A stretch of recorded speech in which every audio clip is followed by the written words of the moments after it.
রাধে রাধে।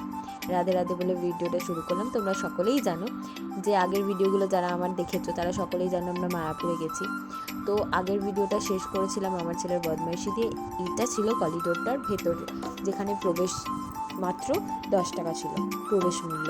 তো যাই হোক, বাইরেটাও দেখিয়েছি। বাইরেটা যেরকম অপূর্ব সুন্দর ছিল, ভেতরটা আরও সুন্দর। দেখো প্রত্যেক কটা কৃষ্ণের লীলা, প্রত্যেক কটা সুন্দর করে সাজানো আছে। এই যে এখানে লাড্ডু গোপাল, আর এই যে এখানে নরসিংহা অবতারের একটা ছিল, এখানে গৌর নিতাইয়ের ছিল। প্রত্যেকটা অবতারের প্রত্যেকটা সব কিছু ডিটেলসে বোঝানো ছিল। আর এটা ছিল সোনার গৌর। এটা আর একটু এগিয়ে এসে তারপরে ছিল আমাদের গুপ্তকাশী। তো এইটা ছিল হচ্ছে গুপ্তকাশীর দৃশ্য। এখানেও সুন্দর করে সব কটা হিস্টোরিক্যাল জিনিসপত্র, এখানে সব কিছু এরকমভাবে দেওয়ার ছিল। আর লাস্টলি এখানে ছিল এই যে কৃষ্ণের রাসলীলা। এখানে নানান রকম দেবদেবীর সব মোটিভেশনাল বানানো ছিল। আর এই যে ফাইনালি আমরা পৌঁছে গেছিলাম মন্দিরে।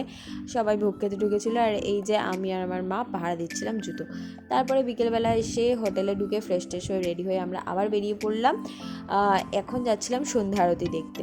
দেখো বাইরের দৃশ্যটা এত ভালো। আর আমরা যে হোটেলটায় ছিলাম, হোটেল না, এটাকে গীতা ভবন বলে, এটা মায়াপুর মন্দিরের ভেতরেই তোমরা পেয়ে যাবে। এখানে প্রচণ্ড কম দামে খাবার দাবার প্লাস থাকার জায়গাগুলো প্রচণ্ড ভালো।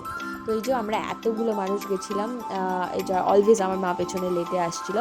তো যাই হোক, এখানে একটা রেস্টুরেন্টও ছিল। এখানে প্রত্যেক কটা জিনিস, এগুলো পুরো মন্দির প্রেমিসেসের ভেতরে। এই যে মন্দির প্রেমিসেস, মানে এখানে গেলে মনটা এত শান্ত হয়ে যায়, এত শান্ত। আমি তো এত ভালো লেগেছে ফার্স্ট টাইম গিয়ে, আমি বলেছি আমি আবার যাবো। বিকজ আমার মানে আমাকে পুরো একদম নিজের বানিয়ে নিয়েছে গোবিন্দ। তো যাই হোক, এখানে আমরা তাড়াতাড়ি করে যাচ্ছিলাম সন্ধ্যা আরতি দেখতে। কিন্তু এই দেখো এখানে এইটা মানে দেখে আর নিজেকে আটকাতে পারিনি, এখানে দাঁড়িয়ে গেছিলাম।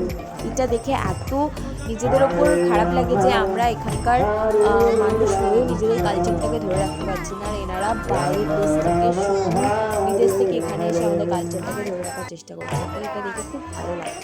আর দেখো তোমাদের সাথে এটা শেয়ার করার উদ্দেশ্যই আমার যে হয়তো অনেকেই কাজের চাপে কোনো কিছু যেতে পারে না, বাট খুব খুব খুব ভালো লাগে এইরকম কিছু জায়গায় যাওয়া। আর এখানে তো অষ্টপ্রহর 24 ঘন্টা এখানে হরিনাম হতে থাকে। এখানে হচ্ছে অখণ্ড হরিনামের জায়গা এখানটা।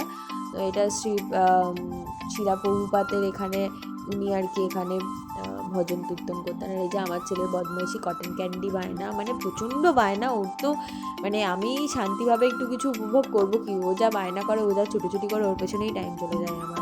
তো যাই হোক, এখানে আমরা কিছু খাওয়া দাওয়া করে আবার মন্দিরের ভেতরে ঢুকে যাচ্ছি। এই যে দেখো সন্ধ্যেবেলা আরও বেশি ভালো লাগে যখন লাইট জ্বলে। খুব খুব খুব ভালো। সকালবেলা একরকম সৌন্দর্য, রাত্রিবেলা আর একরকম সৌন্দর্য। আর এই যে আমাদের গীতা ভবনের প্রবেশের রাস্তা, আর এখানে 8টার মধ্যে সবাই ডিনার কমপ্লিট করে ফেলে। আর এখানে এইরকম এটার সাথে ডিনার ইনক্লুডেড থাকে। জাস্ট 45 রুপিসে এত কিছু খাবার দেয়। তোমাদের আমার মায়াপুরের ব্লগ কেমন লাগে প্লিজ জানাতে ভুলো না।